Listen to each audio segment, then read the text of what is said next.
하나님은 사랑이시라. 자, 우리 3주 연속으로 고린도전서 13장의 말씀을 가지고 말씀을 전합니다. 지난 시간에 들었던 말씀이 혹시 기억나시는지 모르겠지만 지난 시간에 들었던 말씀 또 그 전주에 들었던 말씀도 떠올리면서 오늘 말씀을 들으시기를 바랍니다. 믿음, 소망, 사랑은 신앙인에게 있어서 3대 덕목이라고 합니다.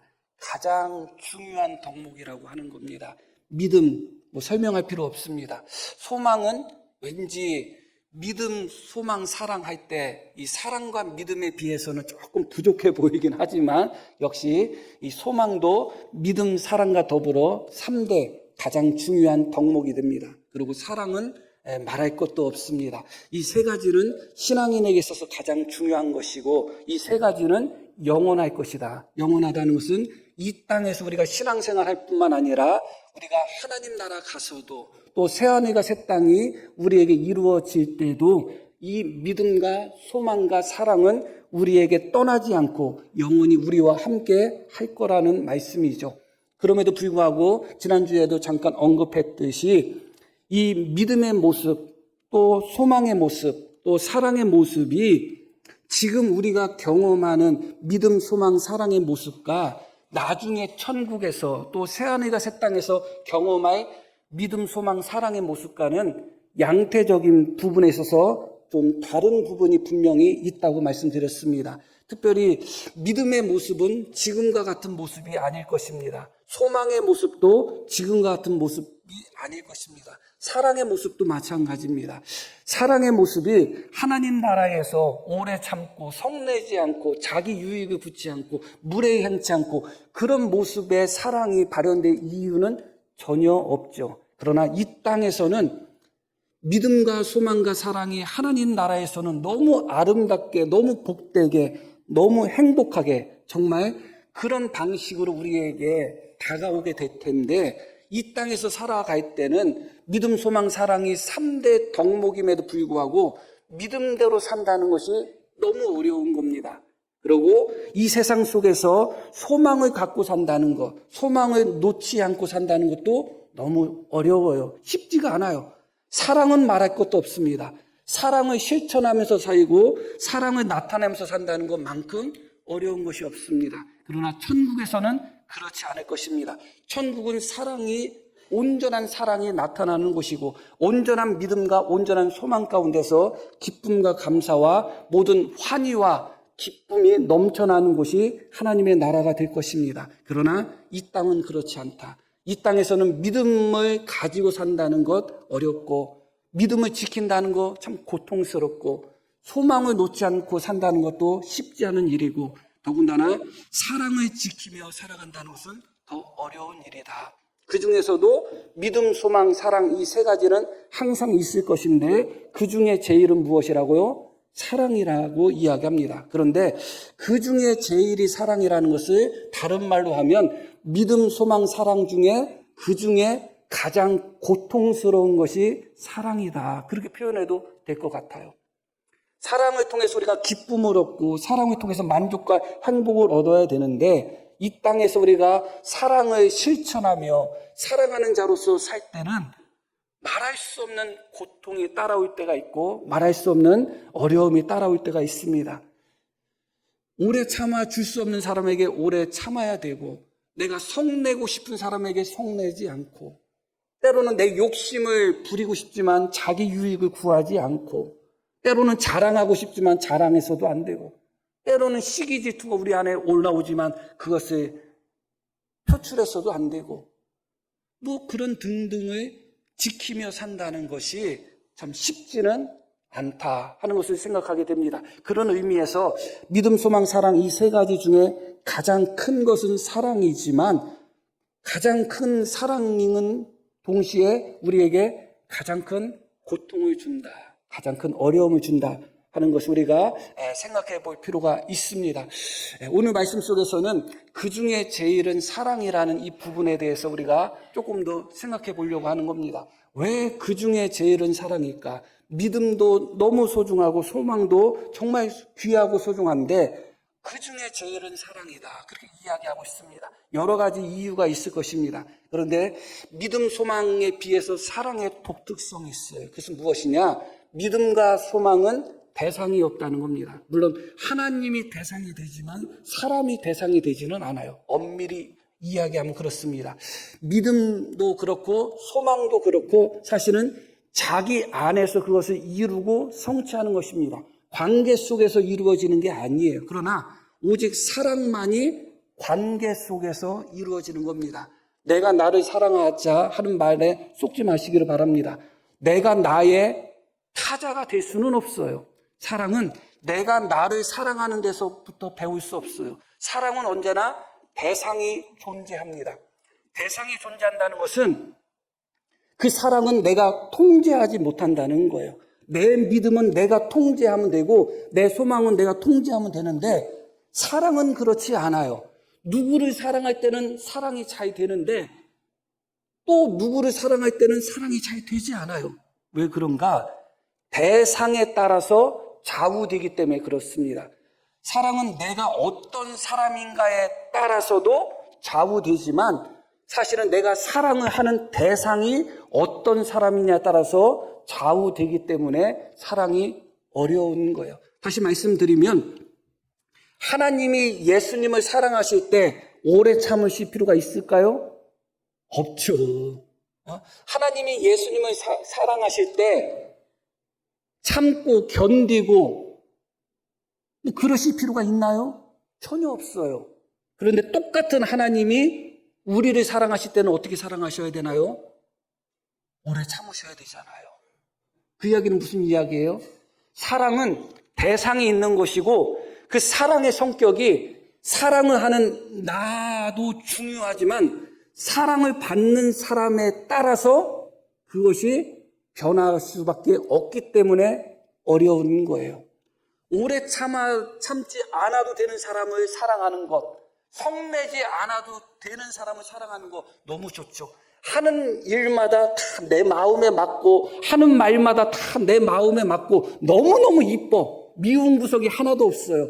그런 사람을 사랑할 때 오래 참고 견디고 성내지 않고 그럴 필요가 뭐 있어요. 똑같은 나지만 그런 사람을 사랑할 때는 전혀 그런 감정을 가질 필요가 없어요. 그런데 똑같은 나지만 어떤 사람을 사랑할 때는 오래 참지 않고서는 사랑할 수가 없는 거예요. 말하는 것마다 성질을 일으키고 행동하는 것마다 꼴도 싫고 뭐 그냥 모든 게 다 눈에 거슬리는 거예요. 그러면 어떻게 해야 되는 거예요? 더 참고 더 견디는 것이 사랑이잖아요. 그래서 때로는 누구를 사랑하는 것은 기쁨이 되고 즐거움이 되는데 누구를 사랑하는 것은 너무 큰 짐이 되고 너무 큰 무거운 그런 고통이 될 때가 많아요. 그게 사랑의 독특성이에요. 나 혼자 돛 닦는다고 되는 문제가 아니에요. 나 혼자 사랑해야지 되는 문제가 아니에요. 관계 속에서 이루어지는 것이고 대상이 있고 그 대상이 사랑할 수밖에 없는 대상이고 사랑이 되어지는 대상이라면 하나도 어렵지 않은데 사랑할 수 없는 대상. 예수님이 말씀하셨듯이 원수를 사랑하라. 사랑할 수 없는 대상이잖아요. 내가 사랑할 수 없는 대상을 사랑해야 될 때 너무 고통스러운 겁니다. 그것이 바로 믿음, 소망에 비해서 사랑의 독특성이에요. 사랑은 관계성 속에서 이루어진다. 대상이 존재한다. 그렇기 때문에 내가 통제하지 못한다. 어떤 사람에게는 사랑의 행동을 내가 보여주었는데 돌아오는 것은 모욕이 돌아올 때도 있고 돌아오는 것은 오히려 비난이 돌아올 때도 있습니다. 얼마나 당황스럽겠어요. 나는 좋은 의도로 좋은 뜻으로 그에게 사랑을 베풀었는데 뒤에서 도리어 나를 욕하고 나를 험담한다고 생각해 보시기 바랍니다. 너무너무 고통스럽겠죠. 사랑의 가장 큰 특징이 바로 대상이 있다. 하나님을 사랑하는 것은 다르죠. 하나님을 사랑할 때는 내 자신의 모습 때문에 부끄럽기도 하고 또 송구스럽기도 하고 그런 마음 때문에 하나님을 사랑하는 게 어려워요. 하나님을 사랑한다고 하지만 내가 살고 있는 나의 삶의 모습을 보면 하나님을 사랑한다고 고백할 정도의 모습으로 살지 않으니까 하나님 앞에서는 내 부족함 때문에, 내 연약함 때문에, 내 죄성 때문에 하나님을 사랑할 때 부끄러운 마음과 죄송스러운 마음, 송구스러운 마음이 우리에게 찾아오게 됩니다. 그러나 사람을 사랑할 때는 그렇지 않아요. 그 사람의 죄성 때문에, 그 사람의 모난 성격 때문에, 그 사람의 완악한 그런 마음과 성품 때문에 정말 참지 않으면, 또 참지 않으면 이루어질 수 없는 그런 사랑들이 너무 많습니다. 그러다 보니까 우리가 이 땅에서 사랑을 이루고 성취해 간다는 것이 정말 어려운 것입니다. 그래서 하나님께서 결혼하게 하셨다 하는 생각을 하게 되는 거예요. 거기서 실컷 배워라. 거기서 배우지 않으면 다른 데서 배울 도리가 없는 거예요. 또 하나 우리가 이 사랑 속에서 중요하게 생각해야 되는 부분은 무엇이냐? 그런데 관계 속에서 이루어지는데 사랑은 철저하게 이타적인 거예요. 이기적이지 않아요. 나를 위한 사랑은 성경에서는 존재하지 않습니다. 우리가 사랑에 왜 실패하는가? 나를 위해서 사랑하기 때문에 사랑에 실패하는 거예요. 사랑은 내가 누구를 사랑한다 할 때 나를 위해서 그 사람을 사랑한다는 것은 한편보다는 이기적인 것이고 그 사람을 이용하는 겁니다. 사랑은 철저하게 너를 위한 것입니다. 그게 사랑의 특징이고 그래서 사랑이 가장 큰 것이고 그래서 사랑이 가장 고통스러운 것입니다. 내가 A라는 사람을 사랑해요. 그런데 그 A라는 사람의 행동이 너무 나에게 고통스러워요. 어떻게 해야 돼요? 내가 참아야 되죠. 누구를 위해서 참는 거예요? 나를 위해서 참는 게 아니에요. 그를 위해서 참는 거예요. 그러니까 사랑이 어려운 거예요. 내가 왜 성질 나쁜 너를 위해서 내가 왜 참아야 되냔 말이에요. 나를 위해서 참는다면 할 수도 있겠어요. 그런데 사랑은 철저하게 너를 위한 거예요. 내가 속내지 않고 내가 온유하고 내가 무례히 행치 않고 자랑하지 않고 이 모든 것이 나를 위함이 아니라 너를 위함인 거예요. 그런데 말씀드렸듯이 정말 예쁘고 좋은 사람을 위해서는 참아줄 수도 있고 인내할 수도 있고 그렇게 할 수도 있을 것 같아요. 그런데 왜 사사건건 말만 하면 나를 긁어버리고 사사건건 행동만 하면 나에게 아픈 행동을 하고 그런 사람을 위해서 내가 왜 너를 위해서 참아야 되는가? 그게 고통스러운 거예요. 사랑의 철저한 이타적인 속성이 우리로 하여금 사랑을 어렵게 합니다. 저 사람은 사랑받을 자격이 없는 것 같은데 그렇게 사랑받을 자격이 없는 사람 같은 그를 위해서 내가 왜 참고 견뎌야 되는가? 이게 너무너무 어려운 거예요. 그런 의미에서 우리가 이 땅에서 믿음대로 산다는 것 너무 어려운 일이고 소망을 끝까지 붙든다는 것도 참 힘든 일이지만 사랑 가운데 산다는 것은 말할 수 없는 고통입니다. 철저하게 이타적인 사랑을 우리는 실천해야 되는 것이고 관계 속에서 사랑할 수 없는 사람을 사랑해야 되는 것이고 사랑하기 싫은 사람을 사랑해야 되는 것이고 인내하기 싫은 사람을 향하여 인내해야 되는 것이 결코 쉬운 일은 아닌 것입니다. 그래서 그 중에 제일은 사랑이고 그 사랑이 가장 고통스러운 것이죠. 또 하나 사랑이 믿음 소망에 비해서 가장 크다, 가장 중요하다고 한 이유 중에 하나는 무엇이냐? 오직 사랑만이 하나님의 본질이기 때문에 그래요. 하나님은 믿음이시다? 그런 말씀이 어디 있어요? 하나님은 소망이시다? 그런 말씀은 없어요. 하나님의 덕목으로 소망을 찾아볼 수는 없어요. 하나님은 영원하신 분이시고 무한하신 분이에요. 하나님 앞에는 불투명하고 또 하나님 앞에는 불확실한 것이 존재하지 않아요. 하나님이 무슨 소망이 필요하시고 하나님이 무슨 믿음이 필요하겠어요. 한 치 앞도 내다보지 못하는 그런 우리에게 소망이 필요한 것이고 믿음이 필요한 것이지 모든 것을 꿰뚫어 보시고 모든 것을 주관하시고 모든 것을 다 인도하시는 하나님께 무슨 소망이 필요하고 무슨 믿음이 필요하겠어요. 그래서 소망과 믿음은 하나님의 본질이 아닙니다. 하나님의 속성이 아니에요. 그런데 사랑은 그렇지 않다. 사랑은 하나님의 속성이고 하나님의 본질이시다. 우리가 다 아시는 바와 같이 하나님은 어떠한 분이시라고요? 하나님은 사랑이시다. 오늘 말씀 속에서 이 부분을 깊이 더 한번 살펴보려고 합니다. 한번 요한일서 4장 8절 한번 보겠습니다.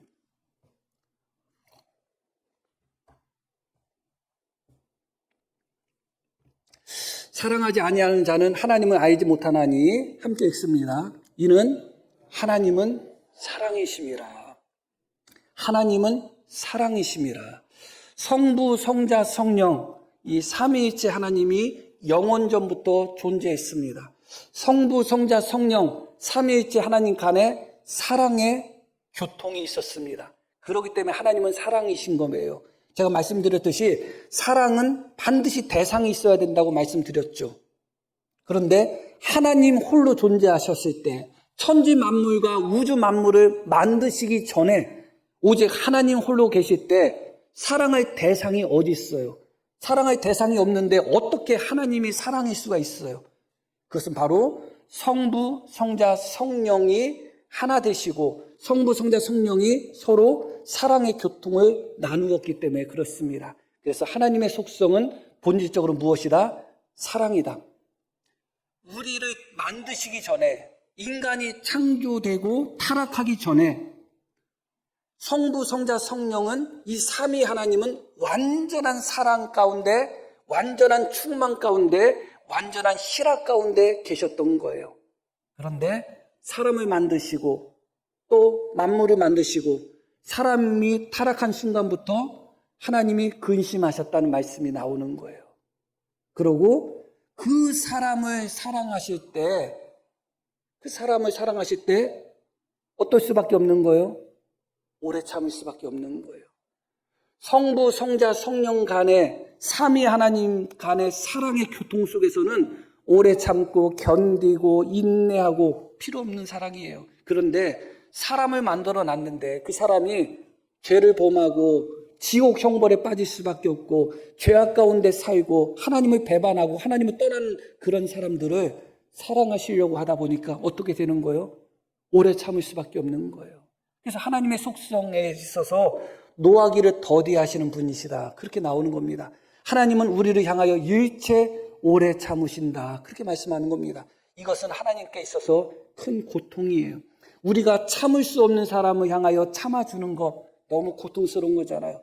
하나님도 마찬가지입니다. 하나님을 알지 못하는 자들, 하나님을 대적하는 자들, 배은망덕한 그런 우리를 하나님이 오래 참아주는 것 하나님께 쉬운 일은 아닌 것입니다. 하나님의 사랑이 이제 우리의 죄악으로 말미암아, 우리의 타락으로 말미암아 우리를 사랑하시는 하나님의 사랑의 속성이 오래 참는 것으로 이제 드러나게 되어 있는 것이죠. 그러나 본질적으로 하나님의 사랑은 오래 참는 사랑으로 머물러 있지 않습니다. 오래 참는 사랑을 넘어서는 사랑이 있습니다. 오늘 말씀에서 제가 중점적으로 드리고 싶은 말씀이 바로 그 말씀이에요. 오래 참음을 넘어서는 하나님의 사랑이 어떤 사랑인가를 말씀드리려고 하는 거예요.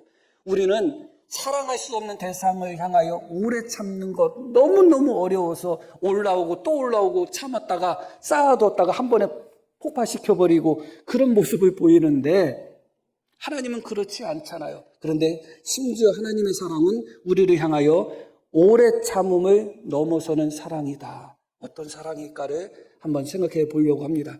로마서 5장 말씀 한번 보겠습니다.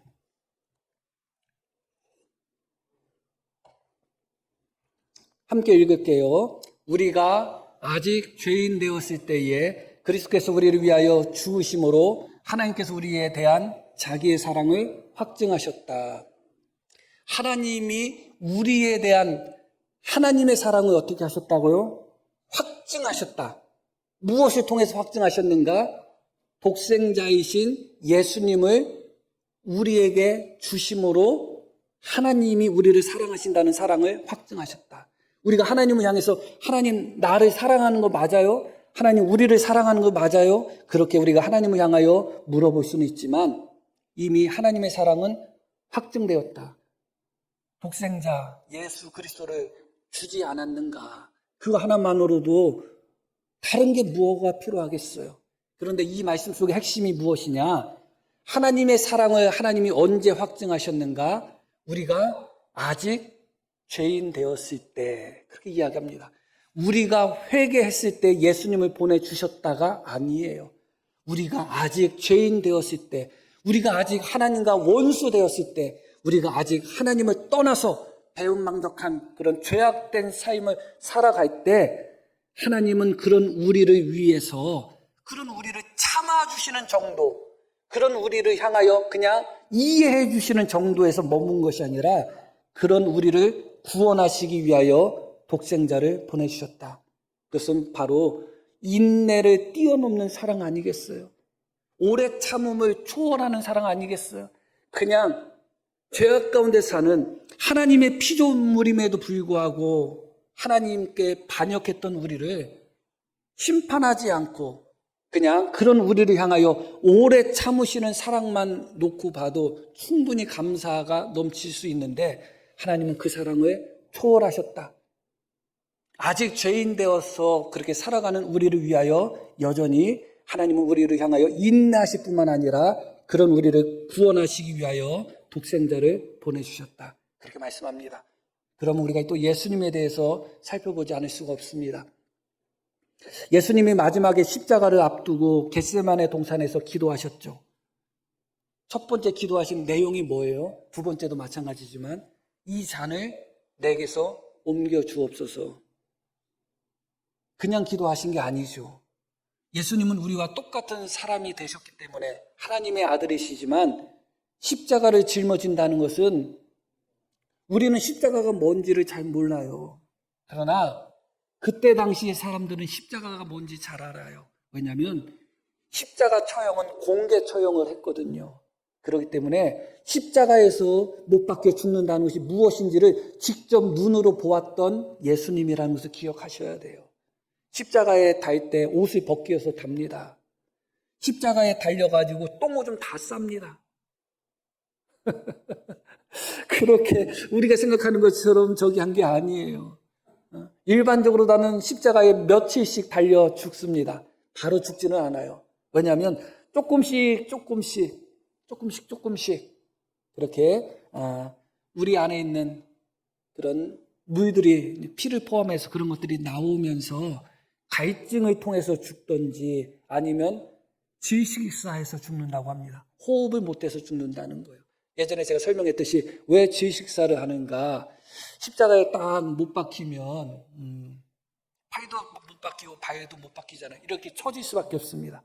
이렇게 처지면 이 횡격막이 눌려가지고 호흡하기가 어렵대요. 그럼 어떻게 해야 돼요? 팔에 힘을 주고 몸을 조금 올려야 돼요. 그러면 호흡할 수 있죠. 그러면 팔이 끊어질 정도로 아프지 않겠어요? 못 박혔기 때문에. 그래서 십자가상에 못 박힌 사람은 어떤 모습인가? 약간 지렁이 비슷한 그런 모습으로 빨개 벗은 상태에서 꿈틀꿈틀거리면서 똥이 나올 것 같으면 똥 싸고 오줌 나올 것 같으면 오줌도 싸고 그런 상태로 꿈틀꿈틀거리면서 있는 거예요. 그러다가 마지막 순간에는 더 이상 이제 호흡을 못 하는데 팔을 끌어올려가지고 호흡을 해야 되는데 그럴 수 없는 상태 속에서 그렇게 질식사하거나 수분이 다 뺏겨서 죽는 거죠. 그것을 예수님은 그 시대 사람이기 때문에 십자가가 뭔지를 다 아시는 분이에요. 그 십자가를 앞두고 예수님이 겟세마네 동산에 가자마자 주여 내가 십자가를 지겠나이다 하면 성경이 아마 거짓말일 거예요. 그때 주님이 하신 말씀이 뭐예요? 이 잔을 내게서 옮겨주시면 안 되겠습니까? 그런데 왜 내 뜻대로 마옵시고 아버지 뜻대로 하옵소서 하셨을까요? 사랑은 자기 유익을 구하는 게 아니거든요. 왜 주님이 십자가에 못 박히셔야 될까요? 십자가에 못 박혀서 성공하시려고? 십자가에 못 박혀서 인정받으시려고요? 아니잖아요. 우리를 위한 철저한 이타적인 거잖아요. 아직 죄인 되었던 우리를 위하여, 아직 하나님과 원수 되었던 우리를 위하여 내 뜻대로 마옵시고 아버지 뜻대로 하옵소서 하면서 십자가를 짊어지신 거예요. 이게 어찌 오래 참는 정도의 사랑이라고 하겠어요. 우리를 향하여 오래 참음을 한참 넘어선 사랑이 아버지 하나님의 사랑이고 예수님의 사랑이라는 것을 다시 한번 기억할 필요가 있잖아요. 십자가상에서도 마찬가지잖아요. 십자가에 못 박히셔서 예수님이 하신 말씀 가상칠언이라고 합니다. 7마디 말씀을 하셨죠. 그 중에 마태복음과 마가복음에 동시에 기록된 말씀이 있어요. 그 말씀이 무엇이죠? 엘리 엘리 라막 사박단이에요. 그 뜻은 나의 하나님 나의 하나님 어찌하여 나를 버리셨나이까예요. 자, 이게 중요해요. 어찌하여 나를 버리셨나이까는 그냥 하신 말씀이 아니에요. 하나님께 철저하게 버림받고 단절된 그런 상태를 주님이 절규하듯이 외친 거예요. 그래서 마태복음에도 기록되어 있고 마가복음에도 기록되어 있는 거예요. 그러면 그 순간에 우리 같으면, 우리가 예수님이라면, 예수님의 능력이 우리 속에 있다면 어찌하여 나를 버리셨나이까 딱 외치고 어떻게 하는 게 정상이겠어요? 십자가에서 내려오겠죠. 더 이상 십자가를 질 이유가 뭐가 있어요? 아버지 하나님은 나를 버리셨고 백성들은 내 앞에서, 예수님 앞에서 조롱하고 비방하고 막 그렇게 모욕을 주고 있는 그 순간에 주님은 하나님께 버림받은 느낌을 가졌단 말이죠. 실제로 하나님께 버림받은 거예요, 그 순간에는. 그리고 당신이 구원하려고 하는 백성들은 당신을 향하여 조롱과 멸시를 보내고 있습니다. 그러면 그 순간 제가 만약에 예수님이라면 어찌하여 나를 버리셨나이까? 못해 먹겠네 하고 내려올 것 같아요. 내가 그 앞에 다른 걸 붙이려고 했는데 그러면 안 될 것 같아서 안 붙였어요. 능력이 없어서 못 내려오는 거지, 힘이 없어서 못 내려오는 거지, 하나님의 아들이신 예수님 명령만 하면 수만 명의 천군천사를 동원할 수 있는 그 예수님이 어찌 십자가에서 못 내려오겠어요. 그런데 놀랍게도 나의 하나님 어찌 나를 버리셨나이까 외치셨던 그 주님이 언제까지 십자가에 달려 계셨는가? 다 이루셨다, 다 이루었다, 그렇게 외치는 순간까지 견디신 거예요. 그게 뭐예요? 그게 사랑이에요. 어찌하여 나를 버리셨나이까 하고서 내려왔으면 끝나버리는 거잖아요. 우리 구원 못 하잖아요. 그런데 어찌하여 나를 버리셨나이까 그렇게 외치시면서도 하나님 앞에 철저히 버림받은 그 고통 속에서도 백성들의 그런 멸시와 조롱 속에서도 다 이루었다. 다 이루었다는 게 뭐예요? 우리를 위한 구원을 다 성취했다는 거예요. 그때까지는 내려올 수가 없는 거예요. 그때까지는 죽을 수가 없는 거예요. 그게 단순한 인내예요? 단순한 참음이에요? 그렇지 않습니다. 하나님의 참으심, 하나님의 인내하심은 우리가 상상할 수 없을 정도의 참음과 인내예요. 아직 죄인 되었던 우리, 하나님과 원수 되었던 우리를 위해서 기꺼이 내 뜻대로 마옵시고 아버지 뜻대로 하옵소서 하고 십자가를 지셨고, 십자가상에서도 왜 나를 버리셨나이까 외치시면서도 끝까지 다 이루었다고 선포하기 전까지는 십자가에서 내려오지 않으셨어요. 마지막으로 성령님에 대해서도 말씀을 드려야 될 것 같아요. 성령님에 대한 말씀은 훨씬 더 중요합니다. 물론 예수님 또 아버지 하나님의 이 말씀도 너무너무 귀하지만 성령님에 관한 말씀은 훨씬 더 중요합니다. 우리가 하나님의 성전이라고 합니다. 우리가 하나님의 성전이라는 것은 하나님의 성령이 우리 안에 거한다는 거예요. 성령이 무엇이에요? 거룩한 영이에요. 성령보다 더 거룩한 존재는 없어요. 가장 거룩하신 하나님의 영이신 성령께서 누구 안에 거한다고요? 우리 안에. 여전히 죄악 가운데 살고, 여전히 탐욕과 욕망 가운데 살고, 여전히 하나님 아버지를 아프게 하는 그런 삶을 살고 있는 우리 가운데 성령님이 거한다. 이거는 보통 사건이 아니에요. 가장 거룩한 분이 가장 더러운 곳에서 산다는 것이 쉬운 일이겠어요? 결벽증이 아주 심해서 먼지 한 토에도 정말 받아들이지 못하는 사람이 우리 집에 와서 살겠어요? 못 살아요. 우리 집이라는 것이 제 방이에요. 못 살아. 그렇다고 해서 너무 지나치게 상상하지 마시기를 바랍니다.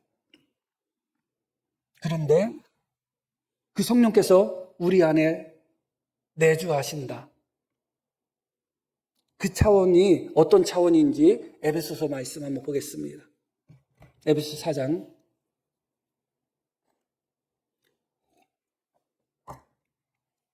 하나님의 성령을 근심하게 하지 말라, 이렇게 말씀이 나오죠.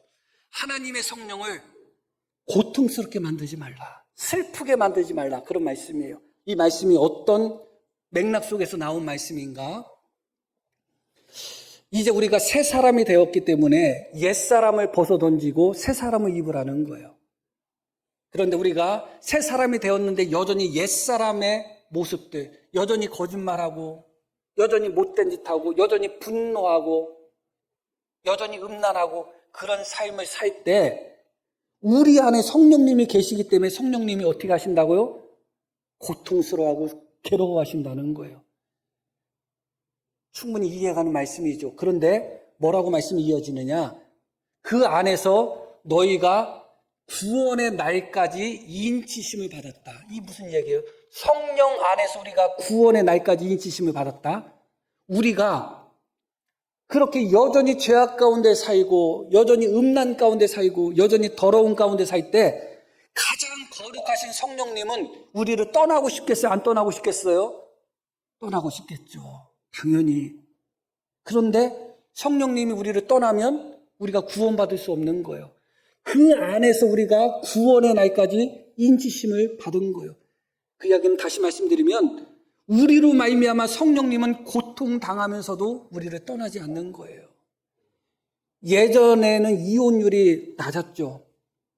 예전에는 남편들이, 아버지들이, 못된 아버지 남편들이 많았어요. 그렇죠? 그래도 이혼율이 낮았어요. 그 중에 하나가 무엇이냐? 엄마, 아내 되는 이 엄마가 자기가 지금 이 못된 남편하고 이혼하거나 이 못된 남편 때문에 못 살겠다고 도망가면 자식들이 어떻게 될까 하는 염려 때문에 마저 가면서도 살았던 거예요. 안 떠난 거예요. 응? 밥상 뒤집어 엎어도 또 차려왔던 거예요. 그러다 보니까 아빠들이, 옛날 아빠들이 밥상 뒤집어 엎는 기술만 들었잖아요. 쓸던지 뒤집던지 밥상채 던지던지 여러 가지 기술들이 다양하게 나오는 거잖아요. 왜냐하면 내가 떠나면 이 아이들은 어떻게 될까? 그래서 예전 엄마 중에 막내 결혼시킬 때까지 내가 참겠다고 하는 엄마들이 있었어요.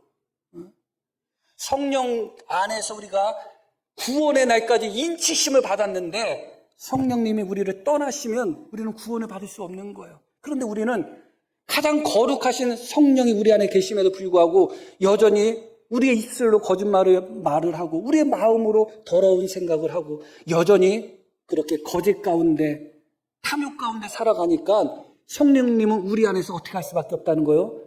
고통을 당할 수밖에 없다는 거예요. 그러면서도 떠나지 않는 거예요.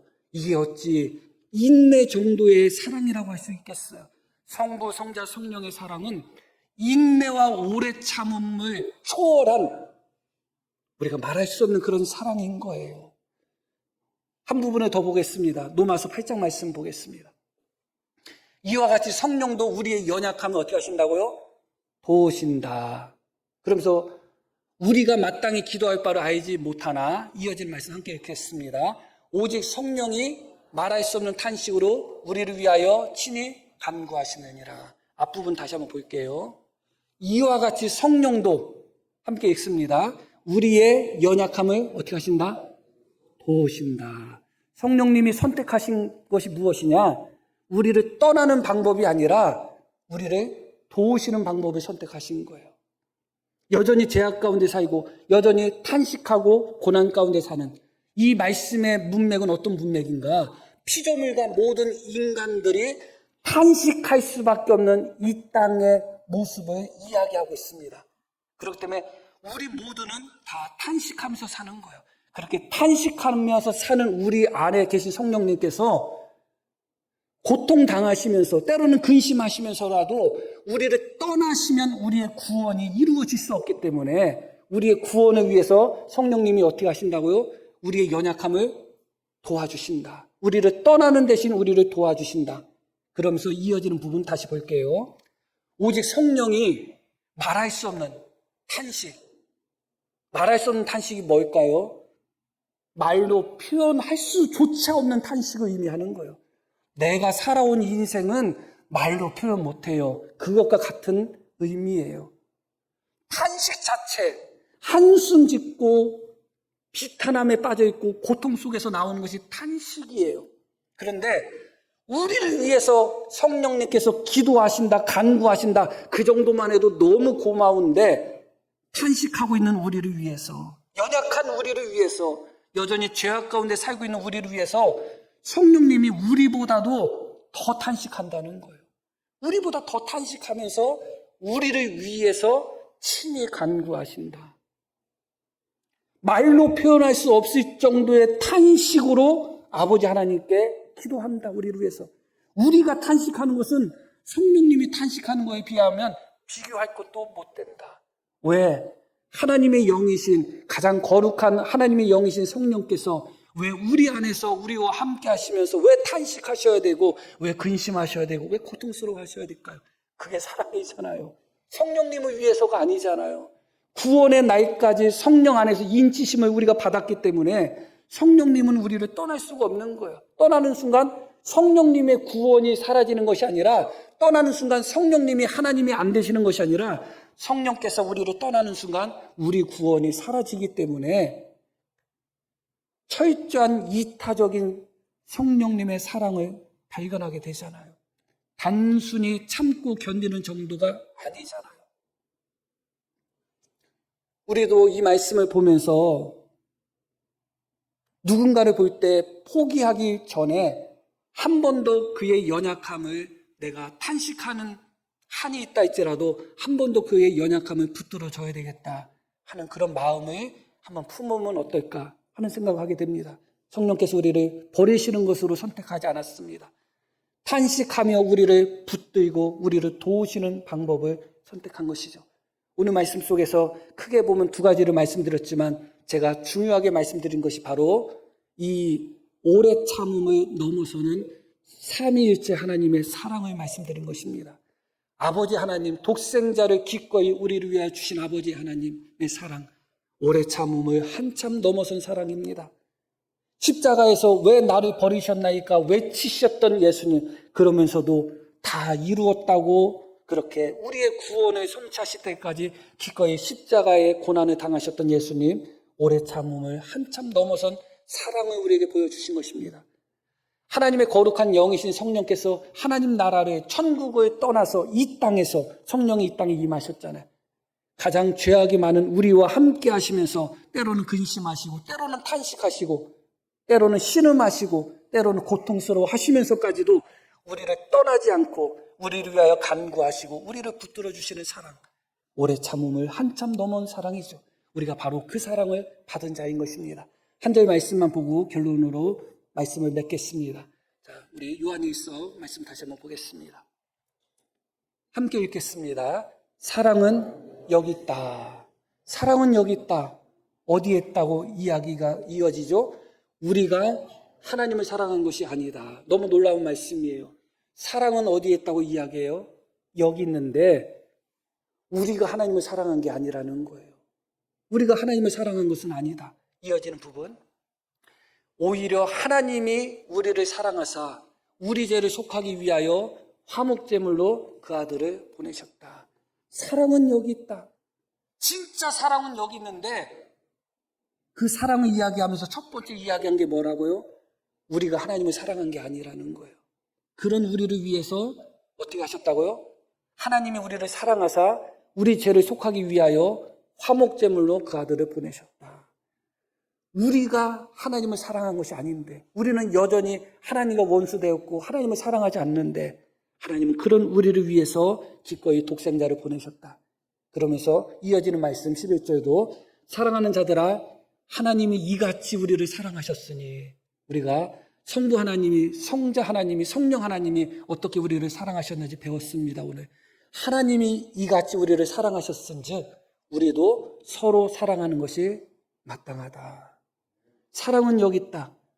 우리가 하나님을 사랑한 것이 아니다. 근데 우리가 하나님을 사랑하지 않는 그곳에 무엇이 있어요?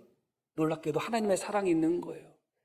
사랑할 수 없는 그 사람을 향한 바로 그곳에 사랑은 여기 있다고 이야기할 수 있어야 돼요. 우리가 용서할 수 없는 사람이 눈앞에 있을 때 사랑은 여기 있다고 말할 수 있어야 돼요. 나를 사랑하지 않고 도리어 뒤에서 나를 험담하는 사람이 눈앞에 있을 때 사랑은 여기 있다고 할 수 있어야 돼요. 그런 사람을 향하여 조금 더 사랑하고, 그런 사람을 향하여 조금 더 인내하고, 그런 사람을 향하여 조금 더 참는 것 크게 억울하지 않습니다. 하나님이 우리에게 어떤 사랑을 보이셨는지를 조금이라도 우리가 이해한다면 조금 더 손해보고, 조금 더 희생하고, 조금 더 참고 견디는 거 크게 억울하지 않습니다. 사랑은 여기 있다는 이 말씀을 기억하며 사랑이 나타날 수 없는 바로 그 순간에도 주님의 사랑을 기억하며 우리의 사랑이 나타나기를 다시 한번 간절히 축복합니다. 자, 우리 들으신 말씀 기억하며 함께 기도하시겠습니다.